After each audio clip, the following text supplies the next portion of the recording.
Here in the PMT program, we just recently received 3 brand new pieces of equipment here. This first one we're looking at here is a 3-axis Herco CNC milling machine.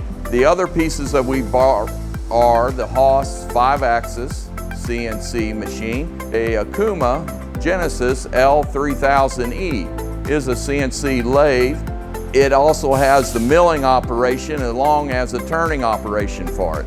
A lot of industry in our area use the Herco machine, so we feel like bringing in the Herco brand and training the students on the conversation would be great. And that also applies to the Okuma lathe. It is also very popular out in industry.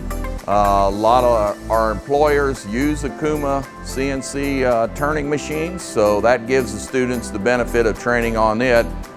And of course, the 5-axis is the future, I think, of the CNC machining. It allows you to do multiple setups with one operation.